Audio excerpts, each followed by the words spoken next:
देखो कौन सी थियरी आती है तो कितना लिखना है वो भी आपका शायद क्वेश्चन होगा, है ना। तो वो भी हम डिस्कस कर लेंगे। पेज नंबर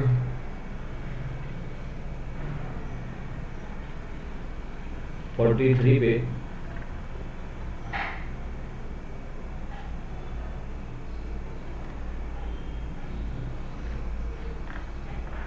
आप देख सकते हो एग्जाम्पल नंबर 2.9, है ना। चलो, the threshold frequency mu zero for the metal is, चलो न्यू जीरो का वैल्यू दिया हुआ है, कितना है 7.0 into 10⁻⁻14 second inverse. Calculate the kinetic energy of an electron, मतलब क्या फाइंड करना है आपको, kinetic energy of an electron find करना है।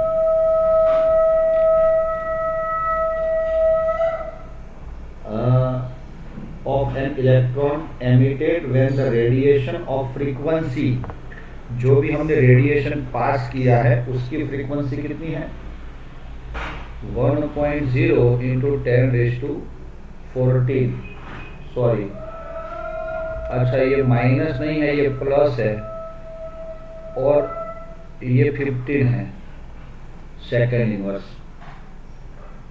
ओके, तो ये मेटल, किसी मेटल के साथ हम एक न्यू फ्रीक्वेंसी वाला रेडिएशन क्या कर रहे हैं, अटैक करवाते हैं, तो उसमें से कुछ काइनेटिक एनर्जी वाले इलेक्ट्रॉन्स क्या होते हैं, रिमूव होते हैं, समझ में आया।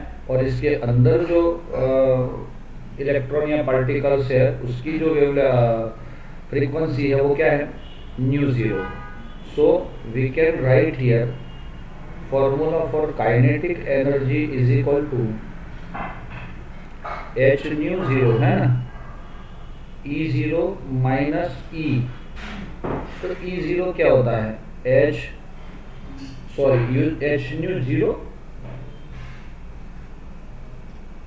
H new minus H nu zero, क्योंकि हम जो पास कर रहे हैं वो ऑलवेज ये न्यू वाली जो फ्रीक्वेंसी है उससे जो हमें एनर्जी मिलने वाली है वो हमारी ऑलवेज क्या होगी, ज़्यादा होगी, मोर होगी, और तभी ये इसको यहाँ पे जो अंदर इलेक्ट्रॉन है ना उसको एमिट कर सकता है।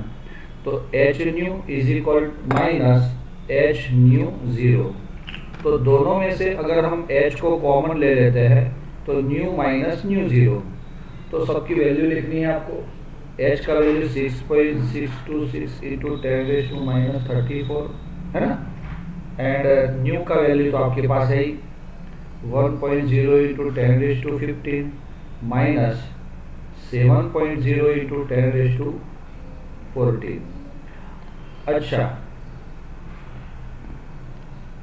कभी कभी ऐसा अगर एडिशन सब्ट्रैक्शन आ जाता है तो हम टेंशन में आ जाते हैं कि भाई 1 माइनस 7 तो -6 कर लेंगे, है ना, और ये 10⁻15 माइनस 10⁻14 तो 10 कर लेंगे। तो आप लोग पागल हो, ऐसा नहीं करना चाहिए। जब ऐसा अगर कैलकुलेशन आता है तो 10 के पावर को सिमिलर करना पड़ेगा सबसे पहले, फिर उसको कॉमन लेना पड़ेगा। तो क्या करोगे आप, ये 15 है उसको 14 करना है, तो आपने एक डिजिट यहाँ पे लेफ्ट कर लिया और 10 इंटू 10⁻14 7 इंटू 10⁻14 तो है ही, कर सकते हैं ना ऐसा दोस्तों। अब हम क्या करेंगे 6.626 इंटू 10⁻−34 इंटू 10-7 हो जाएगा ये, क्योंकि हमने क्या किया 10⁻14 को कॉमन ले लिया। तो हमारा आंसर जो भी होगा वो 626। We can use calculator to do this calculation. ये -34 ये 14 है, तो आपका आंसर जो भी आएगा इसको मल्टीप्लाई विथ 3 एंड 10⁻24, तो उसके अकॉर्डिंग जो आंसर आ रहा है वो आप कर सकते हो। क्लियर है ये? समझ में आया? 24 नहीं 20, और वो एक डिजिट में ऐसे चले जाएगा। तो दोस्तों अच्छा, इसका भी कैलकुलेशन अगर करना है तो 6 3 18 कर लो, और 1 कहाँ कैरी हो जाएगा, 6 2 3 2 6 एंड 7 हो जाएगा, 18 1 18 एंड 19 आई थिंक। तो इनटू 10 रेज़ टू माइनस 20, तो 1.9878 इंटू 10 रेज़ टू माइनस 19। अच्छा, इसका यूनिट क्या रहेगा? It's a kinetic energy. The unit of kinetic energy is joule. Can you understand? क्योंकि ये एक तरह की एनर्जी है दोस्तों, इसीलिए ये जूल हो जाएगी। रेडी? तो ये हो गई आपका। ऐसा एग्जांपल भी अगर आ जाता है आज कल के टेस्ट में तो बहुत बढ़िया, मजा आ जाएगा। आगे जा रहे हैं।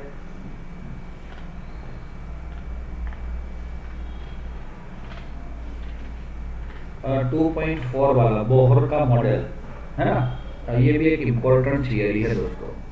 थियरी के अकॉर्डिंग आपको इसको ध्यान में रखना है। बोहर्स मॉडल ऑफ हाइड्रोजन, है ना। चलो,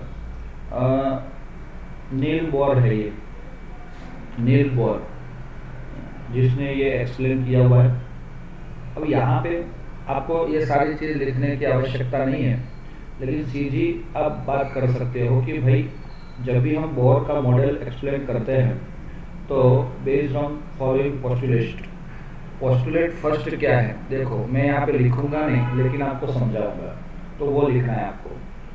भाई the electron of hydrogen atom can move around the nucleus in the circular path of fix radius of an energy that is called stationary state. दोस्तों जब इलेक्ट्रॉन आपको पता है, यहाँ तक तो आप पहुँच चुके हो कि ये इलेक्ट्रॉन घूम रहा है ऑर्बिट में, तो सर्कुलर पाथ में स्पेसिफिक एनर्जी मतलब फिक्स एनर्जी और रेडियस भी फिक्स है।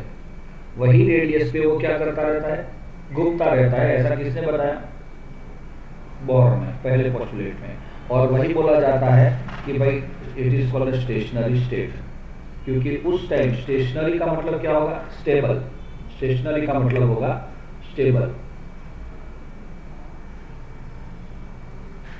और ऐसे ही हम बोल सकते हैं। चलो सेकंड नंबर है, the energy of an electron in orbit does not change with the time. ये तो पता है। Lower stationary state to higher, अगर यही इलेक्ट्रॉन सेकंड की बात की जाती है, सेकंड पोस्टुलेट की, कि ये फर्स्ट स्टेशनरी स्टेट में इलेक्ट्रॉन है और वो कहाँ जा रहा है, यहाँ से जंप करके किसमें जा रहा है? सेकंड स्टेशनरी स्टेट में, मतलब हायर स्टेशनरी स्टेट बोल सकते हो आप, कि वहाँ पे भी वो उसकी एनर्जी सेम ही रहेगी और उसका रेडियस भी सेम रहेगा। So it is called stationary state. तो इस क्या करना पड़ेगा इसको दोस्तों? ये इलेक्ट्रॉन जो है उसको ऊपर जाना है तो एनर्जी एब्जॉर्ब करनी पड़ेगी, है ना। एब्जॉर्ब करेगा। अगर ये ऊपर की एनर्जी में और नीचे आना पड़ेगा उसको, तो ये एनर्जी क्या करेगा? रिमूव, लूज करेगा। ओके, तो यहाँ पे वही लिखा है, energy is emitted when electron move from higher to lower and energy absorb when it goes to lower to higher. चलो आगे जा रहे हैं। नेक्स्ट थर्ड पोस्टुलेट, कि भाई एक स्टेशनरी में से दूसरी स्टेशनरी में जब जाता है, जब एक स्टेशनरी में से दूसरी स्टेशनरी में जब इलेक्ट्रॉन जाता है,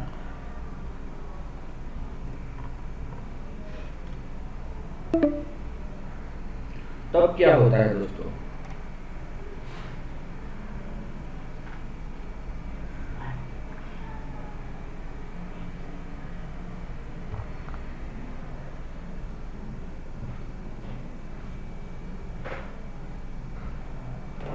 भाई आपको दिखाई दे रहा है screen?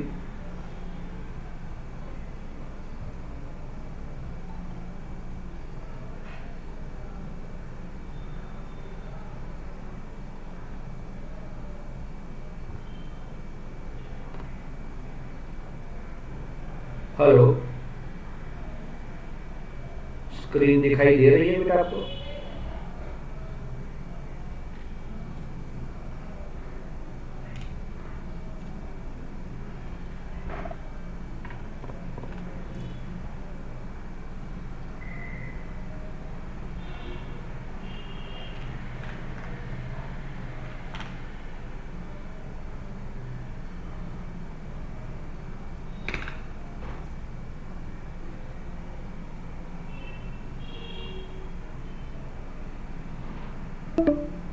Wait wait,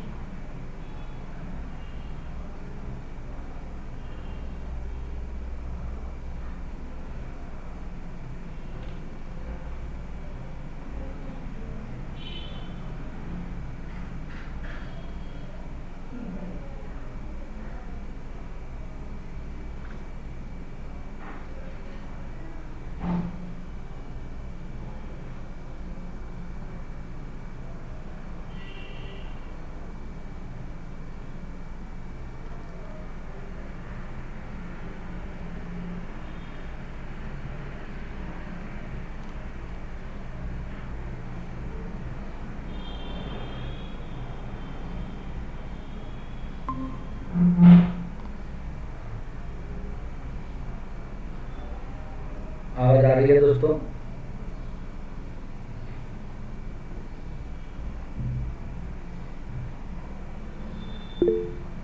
yes, now चलो अभी हम आगे जा रहे हैं। पोस्टुलेट हो गया, सेकंड, थर्ड आया अभी कि जब इलेक्ट्रॉन आपका एक स्टेशनरी स्टेट में से जिसमें उसकी एनर्जी E1 थी दूसरी स्टेशनरी स्टेट में जाता है, तब उसकी एनर्जी जो है उसमें क्या चेंज होता है?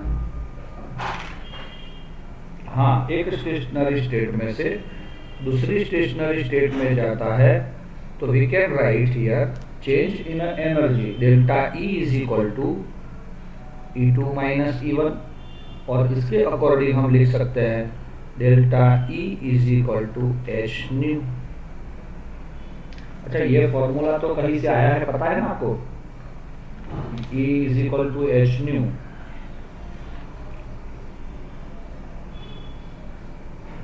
ये चीज आप लोग याद रखना दोस्तों, वो अभी काइनेटिक एनर्जी वाला ये फॉर्मूला भी ध्यान में रखना, ये वाला। हाँ, के ई, ये कुछ भी हो जाए भूलना मत। नेक्स्ट, ये वाला फॉर्मूला मिल गया, क्योंकि एक स्टेशनरी से दूसरे स्टेशनरी में जब जाता है इलेक्ट्रॉन तो उसका ये एनर्जी है। अब नंबर 4, पोस्टुलेट नंबर 4 देख सकते हो, तो it is angular momentum.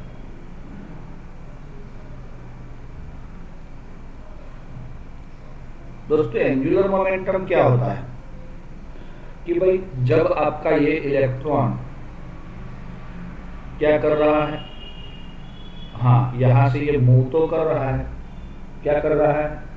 Move कर रहा है, तब उसका डिस्टेंस जो है, उसका इलेक्ट्रॉन का खुद का मास है उसका रेडियस कितना है? r, और वो जो है वो r रेडियस पे कुछ स्पेसिफिक वेलोसिटी से वो क्या कर रहा है? घूम रहा है, चक्कर लगा रहा है। अगर नॉर्मल मोमेंटम पूछा जाए तो m into V means momentum, it's a linear momentum. जब कोई भी सब्सटेंस कैसे जाएगा? लीनियरली जाएगा, तो उस टाइम उसका मोमेंटम कितना मिलेगा आपको? mv जितना। लेकिन अगर वो एंगुलर में जाएगा तो हमें क्या काउंट करना पड़ेगा?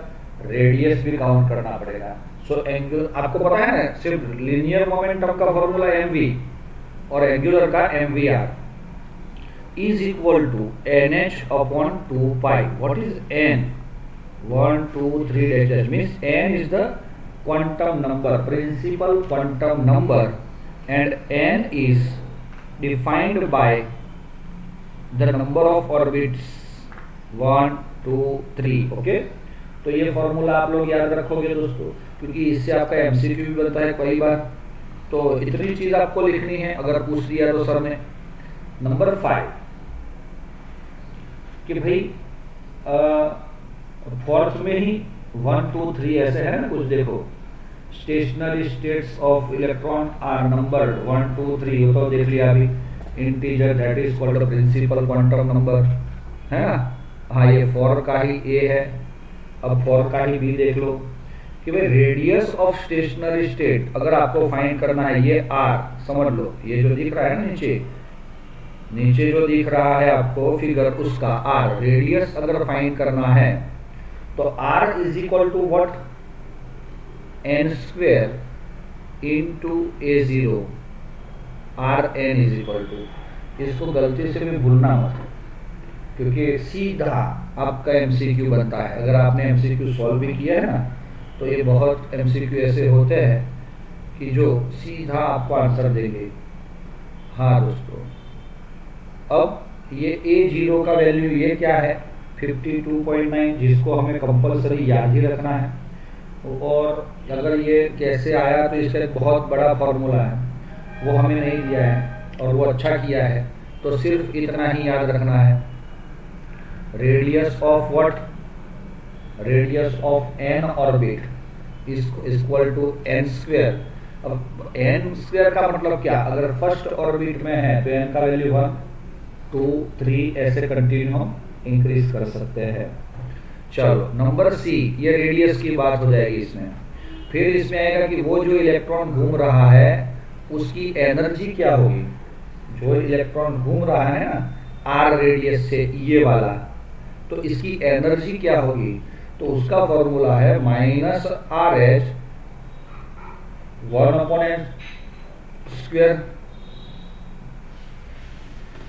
1 2 3।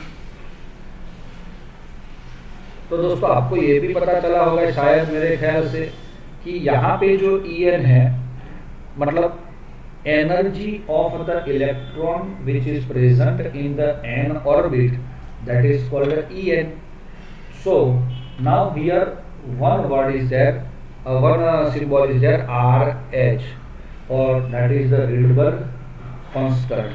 याद रखना है दोस्तों इसको, 2.18 into 10⁻⁻18 जूल।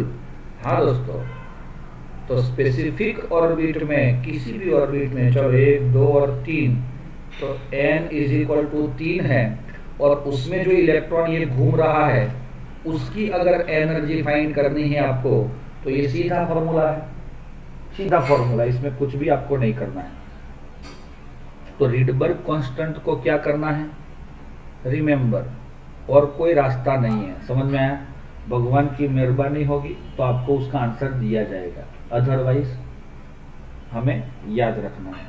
अच्छा, ऐसा भी क्वेश्चन आता है कभी कभी कि भाई ये जीरो नेगेटिव क्यों है, ये एनर्जी नेगेटिव क्यों आती है। वैसे डिफरेंस होता तो हम मान लेते कि वो नेगेटिव है, लेकिन जो तो स्पेसिफिक पोजीशन की इलेक्ट्रॉन की एनर्जी नेगेटिव बोली जाती है।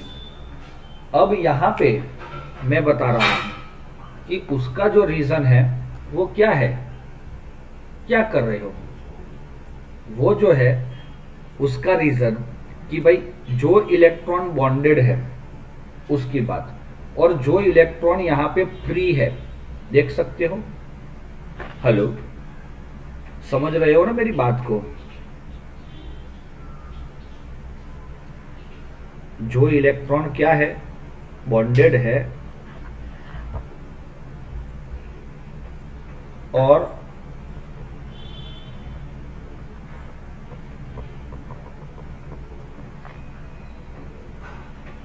हेलो, सुनाई दे रहा है दोस्तों।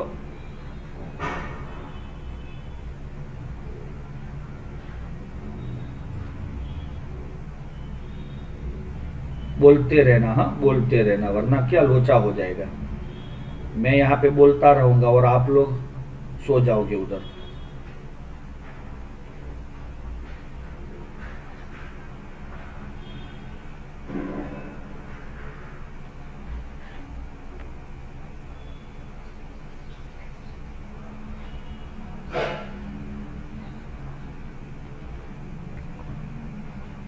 चलो मुझे लग रहा है कि आपको दिखाई दे रहा है।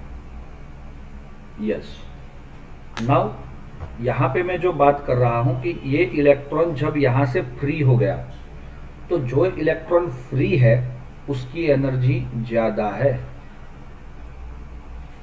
और जो बॉन्डेड है उसकी एनर्जी कैसी होती है? कम। जैसे एक सिंपल एग्जांपल ले सकते हैं कि घर पे काऊ है, गाय है, उसको बांध के रखा है और वही काऊ रोड पे खड़ी है दूसरा ऑप्शन में, तो ये दोनों काऊ में किसकी एनर्जी ज़्यादा है? आपको पटकने की शक्ति किस में ज़्यादा है? रोड वाली काऊ में ज़्यादा है। क्यों? क्योंकि वो फ्री है, उसको किसी का टेंशन नहीं है, उसका मालिक नहीं है कोई, तो इसीलिए उसकी एनर्जी ज़्यादा है दोस्तों। और इसीलिए मोर एनर्जी, और इसकी एनर्जी को हमने कितनी एज्यूम की हुई है?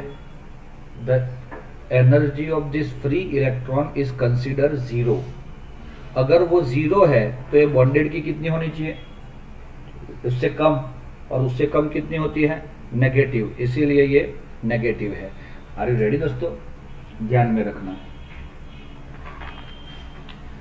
फिर बढ़िया सा आपको एक दूसरा भी फॉर्मूला दिया हुआ है यहाँ पे कि बोहर ने एक चीज़ समझाई आपको कि ये डी में कि एक इलेक्ट्रॉन कंटेनिंग, ये एमसीक्यू बहुत बढ़िया है।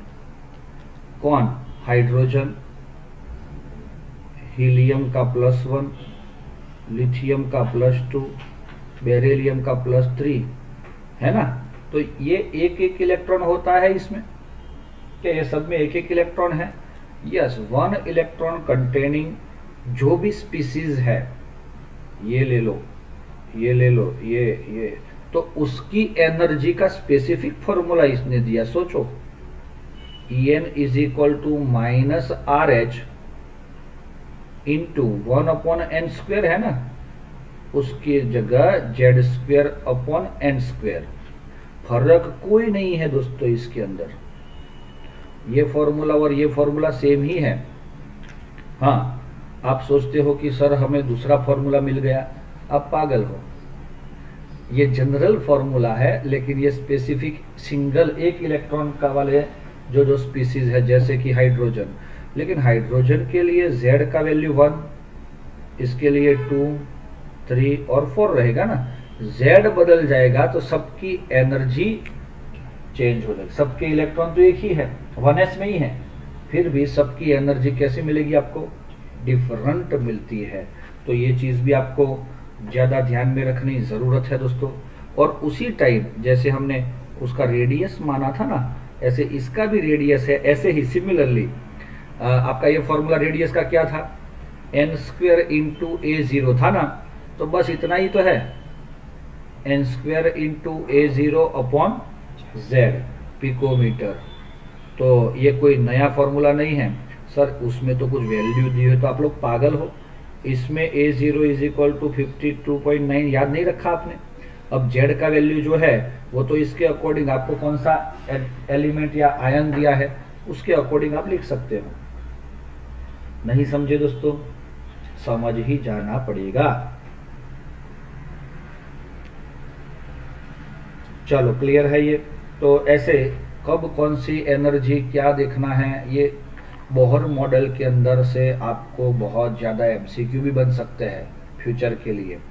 ये थियरी भी इम्पोर्टेंट है, तो अभी के लिए चैप्टर कम है तो ये थियरी भी उसके अंदर शामिल हो सकती है। क्लियर है? और ये यहाँ तक ख़त्म नहीं हो जाता दोस्तों। अब यहाँ पे आपका नेक्स्ट है लाइन स्पेक्ट्रम ऑफ हाइड्रोजन, है ना? तो उसमें भी इसका यूज़ किया है इसने।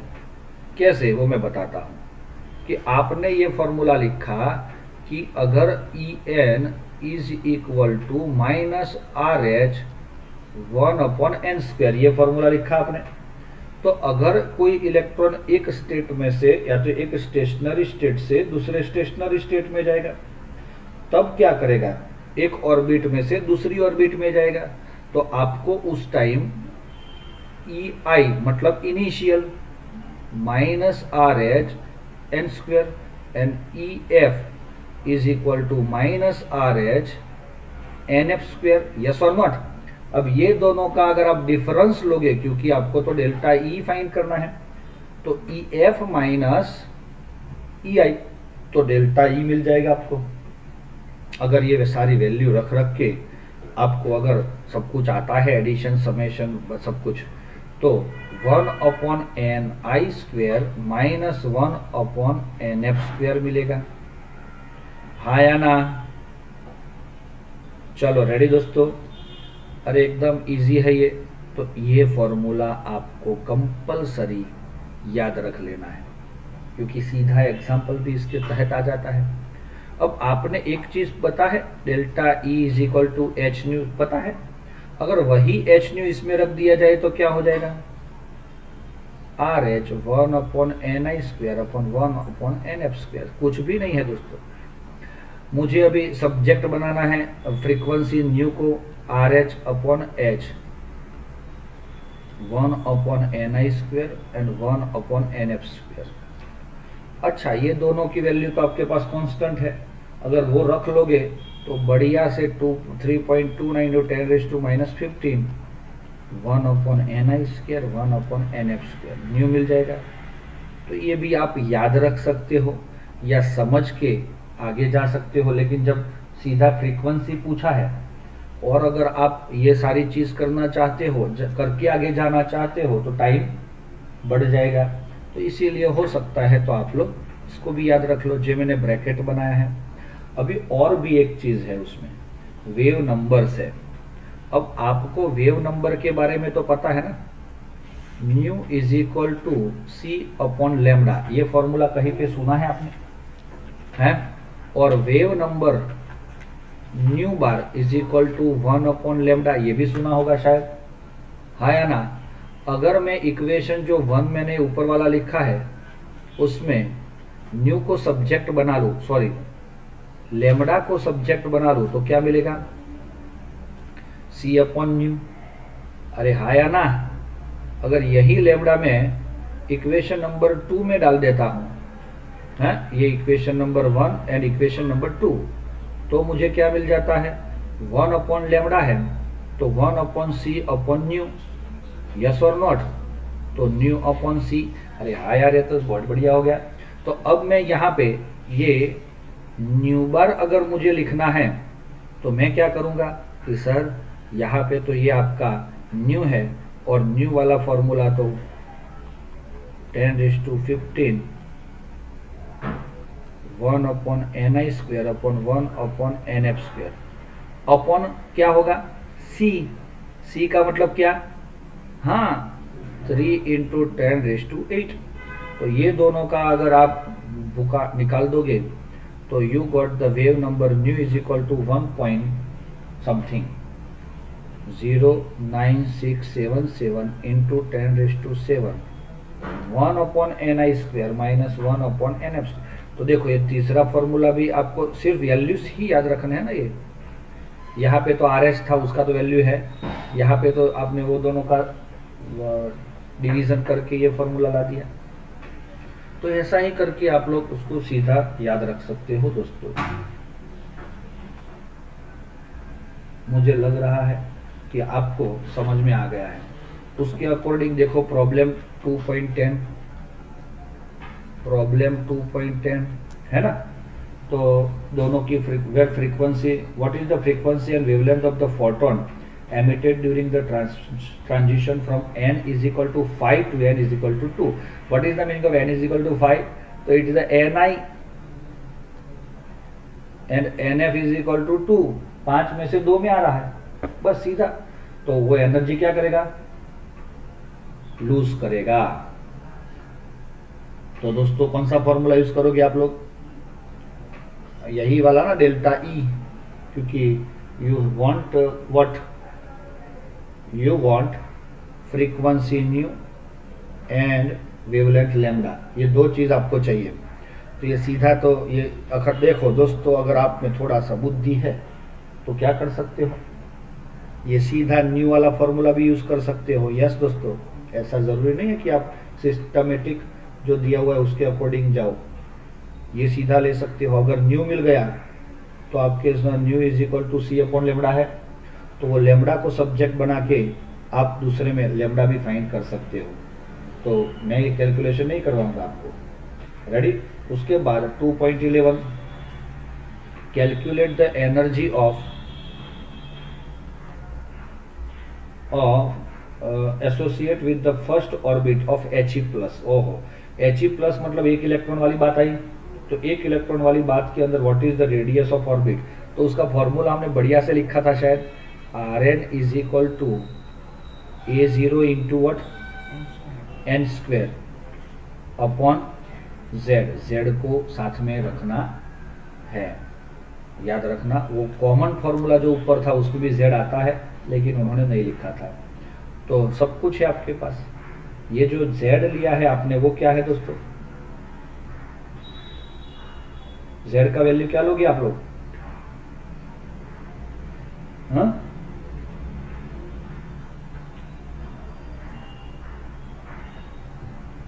यस, z का वैल्यू He के लिए 2 रहेगा, है ना। और क्या दूसरा, n का वैल्यू क्या रहेगा?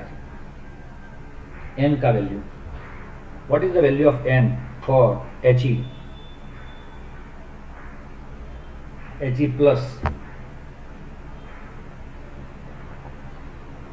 So it's a 1। तो n का वैल्यू 1 और z का वैल्यू ये, तो सीधा आंसर। इसमें ज़्यादा मगजमारी नहीं करना है। लेकिन यहाँ पे इसने बहुत कुछ बताया है आपको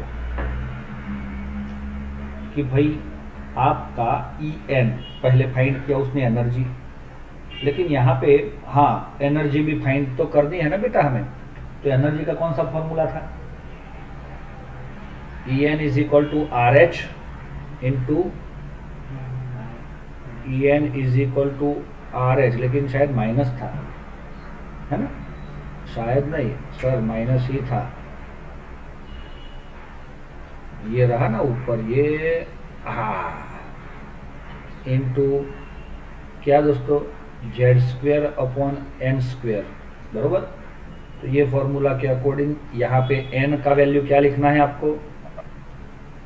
n का वैल्यू 1 और z का वैल्यू 2 लिख लो, और RS तो भगवान ने दिया ही है 2.8 × 10⁻⁻18, और A0 का वैल्यू लिखो क्या? 52.9 पिकोमीटर।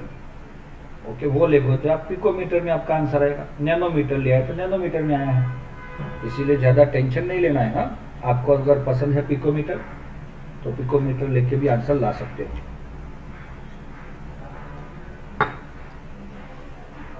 अब ये डुअल बिहेवियर है क्या इसमें?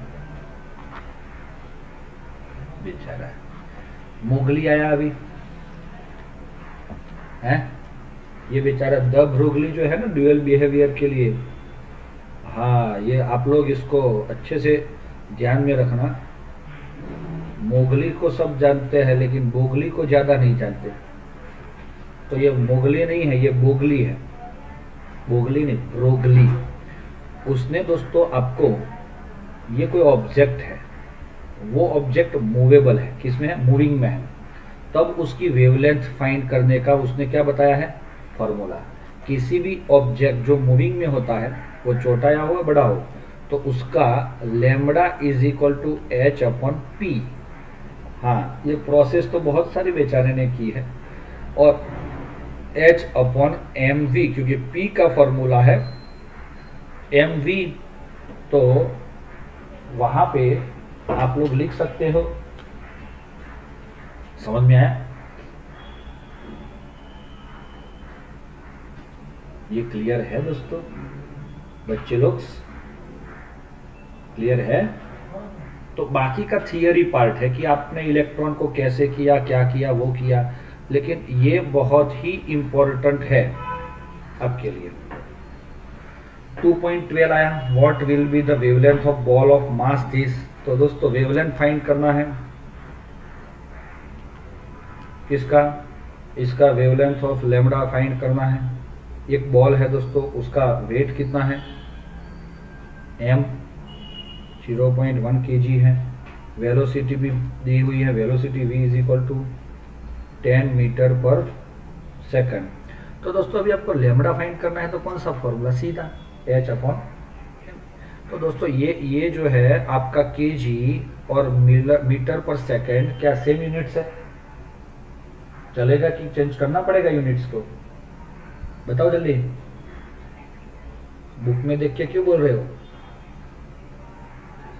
दौड़ेगा, क्योंकि दोनों ऐसा यूनिट्स है, ऐसा यूनिट्स है और एमकेएस भी है। चलो ऐसे ही 2.13 जैसे आपको एक इलेक्ट्रॉन दिया है, उसका मास है, उसके पास काइनेटिक एनर्जी है, कैलकुलेट इट्स वेवलेंथ। अब यहाँ पे 2.13 में काइनेटिक एनर्जी दी हुई है, कितनी है भाई? 1/2 mv²। वो कितना दिया हुआ है? 3.0 इंटू 10⁻⁻25 जूल। और आपको क्या पूछा है इसने? Calculate the wavelength. ओहो, लेमडा। तो क्या आप इससे आप v फाइंड कर सकते हो, है ना? क्योंकि आपके पास m तो है ना। v² is equal to 2 into ऊपर चला जाएगा, m नीचे आ जाएगा, तो v² का रूट कर लोगे तो क्या मिल जाएगा आपको? v। तो अब lambda is equal to h upon mv डाल दो तो आपको फ्रीक्वेंसी मिल जाएगी। तो ये काइनेटिक एनर्जी से सीधा कर सकते हो। सिमिलरली 2.14 भी ऐसा ही है, वो तो शायद आपको इजीली आता होगा। एक बढ़िया साइंटिस्ट आया, हाइसेनबर्ग्स, और उसमें अनसर्टेनिटी प्रिंसिपल। ये अनसर्टेनिटी मतलब नॉट एग्जैक्ट, आसपास, ऐसा वर्ड होता है गुजराती में। हाँ, तो अनसर्टेनिटी किस में होती है? तो दोस्तों यहाँ पे एक चीज है कि delta X into delta P is greater और इक्वल टू एच अपॉन 4 पाई। हाँ, ये फॉर्मूला है हाइजेनबर्ग का। तो अनसर्टेनिटी का मतलब होता है difference, change, not exact, that is called uncertainty. Here delta x is uncertainty in position and delta p means what? Uncertainty in what? Momentum। समझ में आ रहा है? अब आप सबको पता है delta p is equal to m delta v। क्यों ऐसा है? कि भाई अगर कोई भी ऑब्जेक्ट होता है उसका मैं मोमेंटम का डिफरेंस लेता हूं, तो क्या वो ऑब्जेक्ट का आपको P is equal to mv तो पता ही है ना, तो उसका मास तो ऑलवेज क्या होगा? कांस्टेंट। इसीलिए difference of P is equal, we can convert it into delta v। So delta x is equal to m delta v is greater और इक्वल टू है सर। तो हम जब भी एग्जाम्पल करेंगे तो बिना शर्माए इनटू होता है, हाँ इधर इनटू, बिना शर्माए और बिना घबराए क्या करेंगे? इक्वल टू रख देंगे, क्योंकि हमारे पास दो ऑप्शन है, या तो इक्वल है या तो ग्रेटर है। तो एग्जाम्पल के लिए हम क्या ले लेंगे? Greater than. Delta X into delta V is equal to H upon 4 pi m। जल्दबाजी हो गई, 4 पाई m। ऐसा हम दोस्तों लिख सकते हैं। What is delta x and what is delta v? समझ में आया? Delta v means uncertainty in velocity। बहुत बढ़िया है यह टॉपिक, ये आपको JEE और नीट में ज़्यादा यूजफुल रहता है, सीधा MCQ आ जाता है इसका। कभी कभी ये साइंटिस्ट लोग बेचारे बहुत परेशान हुए हैं उस टाइम, और हमें ये फार्मूला दिया है। ये जो था ना हिंसबर्ग, वो इलेक्ट्रॉन के पीछे पड़ा था माइक्रोस्कोप लेके ढूंढने के लिए, लेकिन वो उसका पोजीशन मेज़र करना चाहता था, नहीं कर पाया, इसीलिए उसने क्या ले लिया? चेंज। क्योंकि वो इलेक्ट्रॉन एक जगह पे स्टेबल नहीं होता, तो ये स्टेबल नहीं होता तो उसकी पोजीशन कैसे मेजर कर पाएगा? वो कैसा भी माइक्रोस्कोप लेके दौड़े उसके पीछे, फिर भी नहीं कर पाया। और दूसरा वो उसकी वेलोसिटी फाइंड करना चाहता था, अब मास तो था, इसीलिए अनसर्टेनिटी इन मोमेंटम भी मिल गया उसको। लेकिन वो भी फिक्स नहीं मिला, वो भी अनसर्टेन मिला, मतलब डिफरेंट मिला। एग्जाम्पल तो सीधा फॉर्मूला ही है, आपको आ जाएंगे, उसमें मैं ज़्यादा वो नहीं करता, लेकिन ये है 2.16, वो आपके लिए ज़्यादा इम्पोर्टेंट है। मैं इम्पोर्टेंट बोल रहा हूँ, इसका मतलब समझ जाना, ये एग्ज़ाम में होगा, ऐसा मत समझना कभी भी, हाँ फंस जाओगे। चलो, अ golf ball has a mass of 40 ग्राम। दोस्तों एक बॉल है, उसका मास कितना है, 40 ग्राम। अब क्या है work, and a speed of it is 45, तो वेलोसिटी कितनी है, 45 मीटर पर second. If the speed can be measured with in accuracy of 2,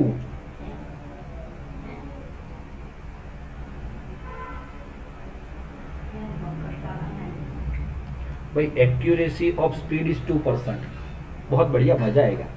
the uncertainty in position, what, uncertainty in position मतलब डेल्टा एक्स। दोस्तों अगर आपको ये अनसर्टेनिटी वर्ड आ जाता है, सुन लो, आपको हिंसबर्ग यूज करना है कि वो वाला कौन, मोगली का यूज करना है कि वो आगे वाले फॉर्मूला यूज करने हैं, उसमें कभी कभी कंफ्यूजन हो जाता है, होता है कि नहीं। तो उस टाइम अगर आप सोचोगे कि इसमें एक वर्ड है अनसर्टेनिटी, तो अनसर्टेनिटी वर्ड आया M delta V is equal to H upon 4 pi, M को यहां से यहां पे ले जाएंगे, delta X is equal to H upon 4 pi M delta V. बस ये फॉर्मूला आपका अनसर्टेनिटी इन पोजीशन हम मेजर कर सकते हैं। क्या आपके पास एच है, हाँ सर वो तो कांस्टेंट है, 4 है, पाई है, मास है, मास हाँ है, डेल्टा वी है, नहीं, यहाँ पे क्या है ये, it is a velocity of this ball is 45, not a uncertainty in velocity, but here accuracy word दिया हुआ है उसके साथ में, तो इससे आपको ध्यान में रखना है। दोस्तों कैसे इसकी आप डेल्टा वी फाइंड कर सकोगे, तो अगर 100% एक्यूरेसी है, सुन लेना, तो वेलोसिटी कितनी होगी, 45 मीटर पर सेकेंड, जो हमें दी हुई है ना, वो 100% एक्यूरेसी पे हमें इतना मिलता है। तो अगर हम 2% एक्यूरेसी से वर्क करते हैं, सीधी कैलकुलेशन ऐसे कर लेना है, 2 इंटू 45 डिवाइड बाई 100, तो मेरे ख्याल से इट इज 90 डिवाइड बाई 100 है, तो 0.9 ग्राम हो जाएगा। ग्राम थोड़ी आता है यार, ये कौन है, metre per second, that is delta we. तो सीधी सी बात है, ख्याल आया, कैसे इसको कन्वर्ट करना है वो आपको समझ में आ जाना चाहिए, सीधा कैलकुलेशन। चलो रेडी कर लेना दोस्तों आपको। उसके बाद ये रीजन है कुछ बोर मॉडल के, वो आप लोग याद रख लेना, है ना। अब क्या आ रहा है, क्वांटम नंबर आ रहे हैं। क्या आ रहा है, अरे नाम सुना है क्वांटम नंबर,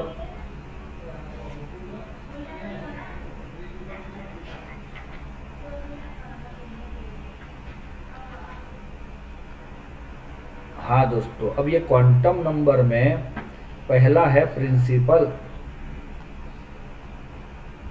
क्वांटम नंबर, दोस्तों उसका सिंबल हो जाता है n।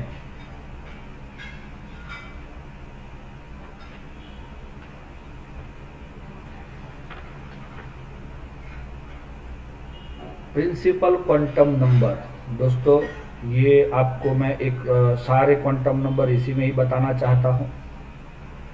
तो जब भी आप क्वांटम नंबर का थियरम पढ़ रहे हो, तो बढ़िया सा फिगर जो आपको बहुत पसंद भी होगा वो आप देख सकते हो। What is this, this is atom, और ये सर्कल जो किए है वो क्या है, ऑर्बिट, और ये कौन है, न्यूक्लियस। तो यहाँ पे ये जो सारी चीज़ आपको दिख रही है, और अब यहाँ पे प्रिंसिपल क्वांटम नंबर का सिंबल है n, और उसका जो वैल्यू है वो कितना है, 1 से स्टार्ट होता है, क्योंकि it is n means 1 2 3 and 4। Ready? तो these are the principal quantum number. According to principal quantum number we can get n square. n square means what? Number of orbitals present in n orbit. चलो first वाले में कितने orbitals होते हैं, 2 4 9 and 16 orbitals होते हैं। एक दूसरा वर्ड भी आ जाता है 2n स्क्वायर, मतलब क्या, yes, number of maximum electron, yes, arrange, कितने अरेंज कर सकते हो। तो ये क्या किया मैंने, ये 2 थोड़ी आता है, किसने बताया मुझे, 1 आता है इधर, 2 8 18 एंड 32 इलेक्ट्रॉन्स इसके अंदर आते हैं। ये 16 क्या है, ऑर्बिटल, और ये क्या है, n। ओके, और दूसरी चीज प्रिंसिपल क्वांटम नंबर ही ये सब कुछ बताता है। हम ये 1 2 3 है उसको ऑर्बिट के नाम से भी जानते हैं, k l m n respectively, k l m and n। अरे भाई समझ में आता है आपको, ये सब कौन समझाता है, कौन समझाता है, principal quantum number, very good. और दूसरी चीज साइज भी समझाता है, साइज, हाँ, size of atom, energy of electron, ये चीज भी उसके अंदर आती है। क्यों भाई, क्योंकि आपको पता है कि ये n इज इक्वल टू 4 में है और n इज इक्वल टू 2 में है, तो एनर्जी पता चलेगी आपको इलेक्ट्रॉन की, यस। दूसरी चीज की एटम की साइज पता चलेगी, यस। तो ये सारी चीज आपको कौन समझाता है, principal quantum number. Second, azimuthal quantum number.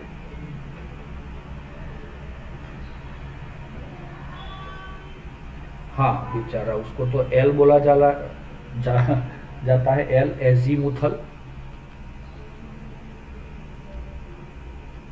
चलो, सिंबल इज एल। अब दोस्तों ये एल का मतलब क्या होता है, एल का वैल्यू होता है 0 1 2 3 डैश डैश डैश। तो इससे क्या पता चलेगा आपको कि भाई आपका एल का वैल्यू ये है, तो according to shape of orbit, ऐसा कुछ बोला, शेप ऑफ ऑर्बिटल, वैसे तो हम टाइप बोल सकते हैं ना, यस। तो S P D F respectively हम बोल सकते हैं, नहीं बोल सकते, बोल सकते हैं। अब दूसरी चीज दोस्तों कि इसके अकॉर्डिंग आपको ये पता चल गया कि ये कौन कौन है। अब आगे जा रहे हैं, वो हमें और कुछ भी समझा रहा है, बेचारा समझाना तो चाहता ही है। हाँ, यहाँ पे L का वैल्यू जो है 0 to n-1 लिया जाता है, वो याद है, 0 to n-1।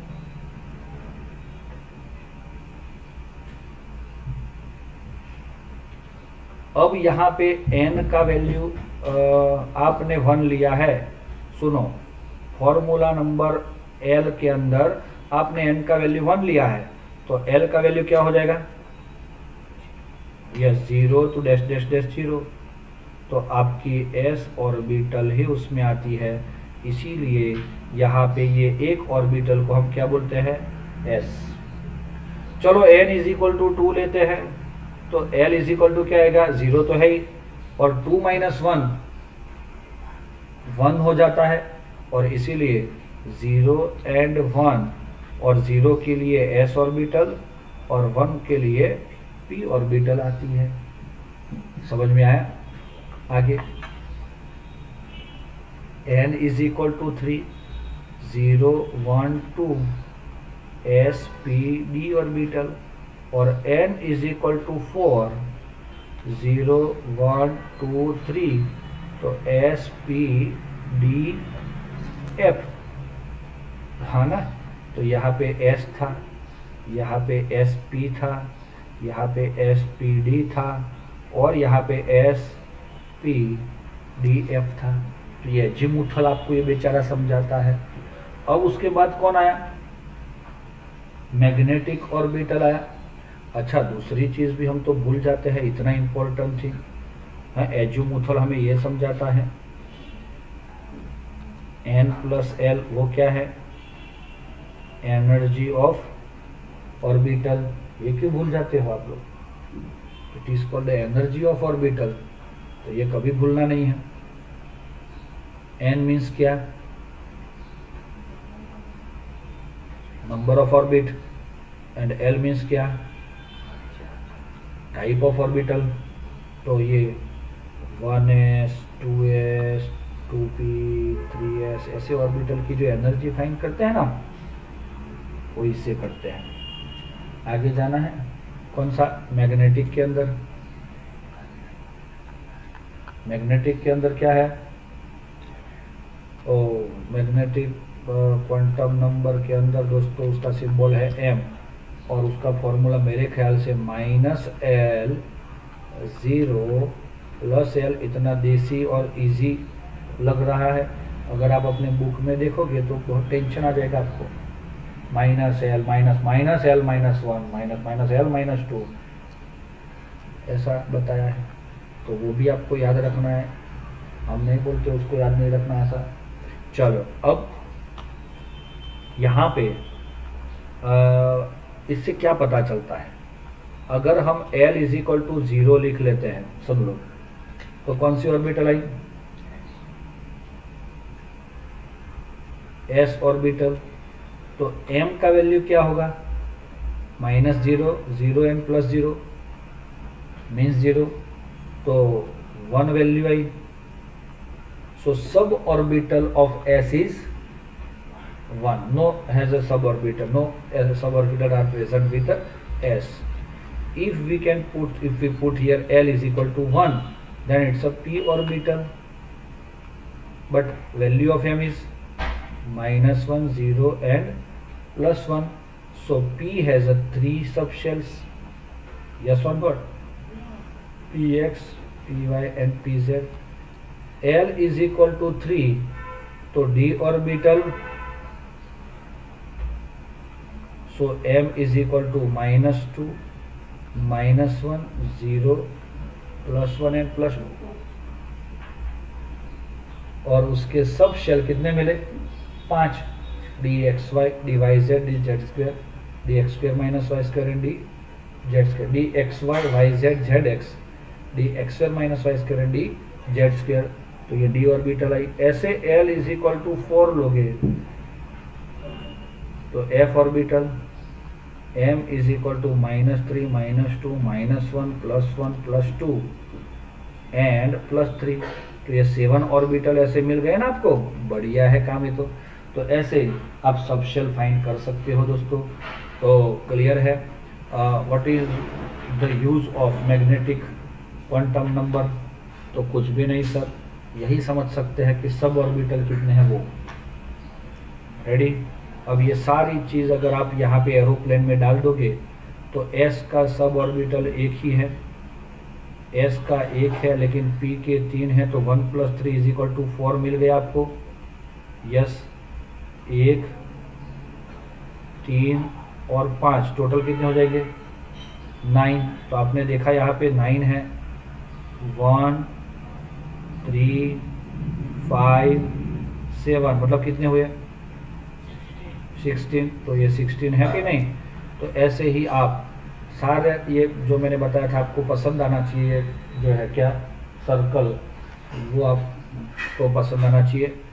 अब लास्ट आता है स्पिन क्वांटम नंबर, जो सिर्फ एक में इजीली ज़्यादातर इसके अंदर हम डिस्कस ज़्यादा नहीं कर सकते। फिर भी कभी भी आपका इलेक्ट्रॉन ऑर्बिटल के अंदर है तो ये पहला ऑर्बिटल का स्पिन का जो वैल्यू है +1/2 और दूसरा जो इलेक्ट्रॉन के है उसका स्पिन का वैल्यू -1/2 होता है। बाकी तो यहाँ पे कैसे इलेक्ट्रॉन रखना है, ऑलवेज जब भी आप इलेक्ट्रॉन रखते हो तो ऑलवेज कैसे रखना है, सबसे पहले ऊपर की ओर ही रखने हैं, मतलब सब प्लस ही बनेंगे।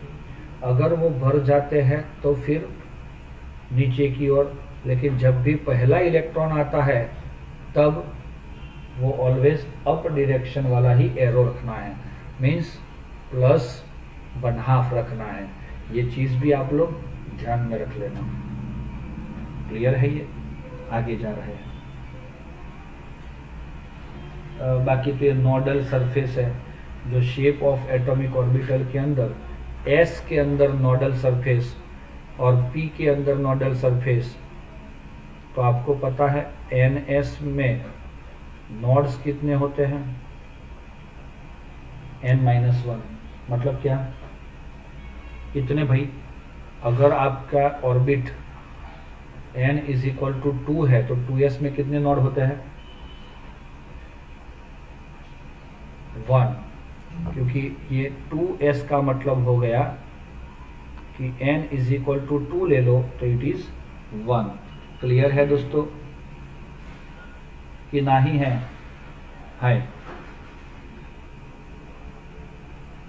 रेडी?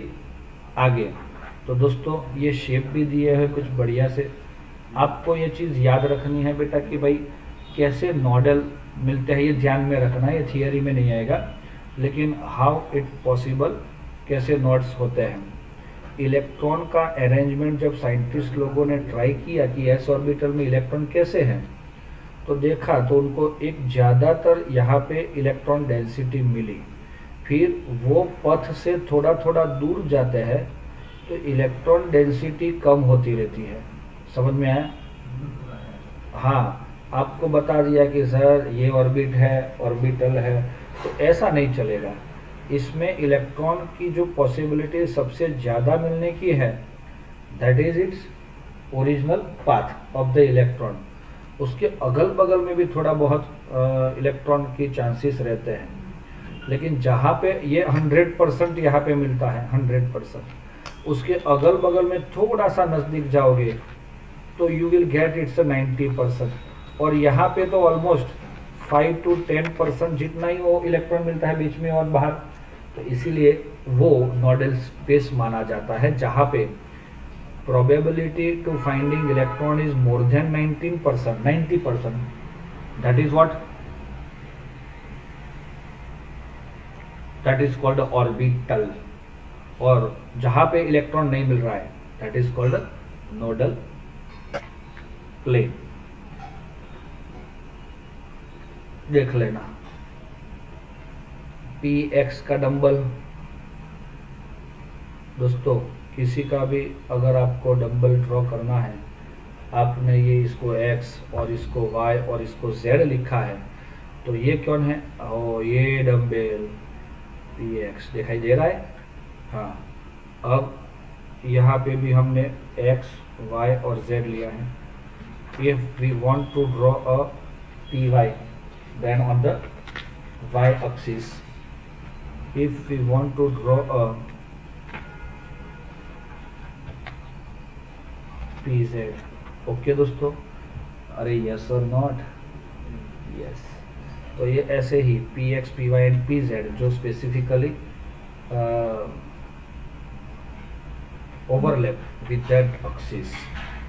फिर आपके सामने dxy, dyz, dzx है dyz, x, y and z। तो आप लोगों को शायद इसमें तो ज़्यादा समझ में नहीं आएगा, लेकिन एक चीज़ मैं बताऊंगा आपको कि अगर आपके 3 एक्सिस होते हैं तो वो एक्सिस पे ही ऑर्बिटल नहीं होता। जैसे इसमें देखो तो ये ऑर्बिटल px वाले किस पे है? On the axis. कहाँ पे है? On the axis. लेकिन ये xy वाली जो है कौन सी? ये yz, वो बीच में हो गया। सिमिलरली एक्स वाई जेड के लिए अगर आपने दूसरा एक ऑर्बिटल भी लिया है ऐसा वाला, तो दिस इज ऑल्सो, हमें दिख रहा है कि सर ये तो ऊपर है, लेकिन ऐसा नहीं है। ये कहाँ पे है?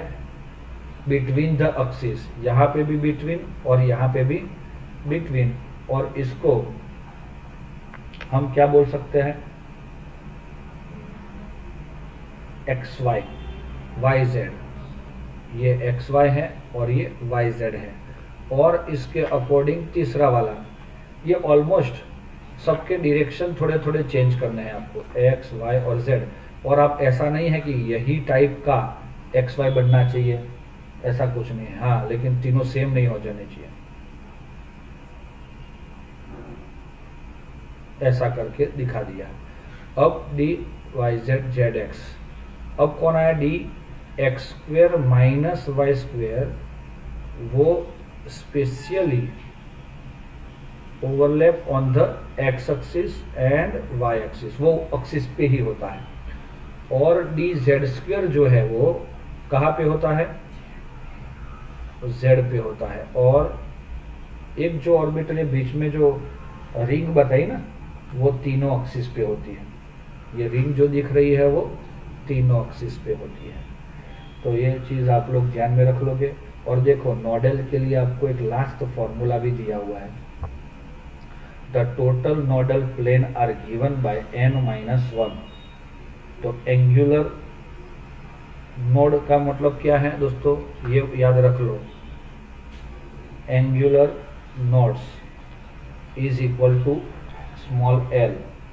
और दूसरा कौन सा है? Radial node is equal to n-l -1। तो ये दोनों का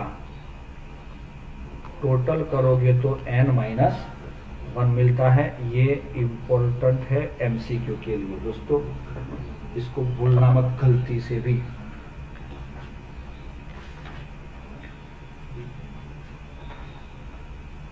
और भी कुछ यहाँ पे कुछ हमने करने के बाद भी हमें कुछ सारांश मिले हैं। ये कोई पूछेगा नोड इन NS, तो n-1। Radial node in NP मतलब किसमें? p ऑर्बिटल में। तो आप क्या बोलोगे दोस्तों? सर हाँ, n का वैल्यू तो क्या है? 2। अब p मतलब l का वैल्यू 1 -1 है ना। तो यहाँ पे आपका सीधा ये फॉर्मूला मिलेगा।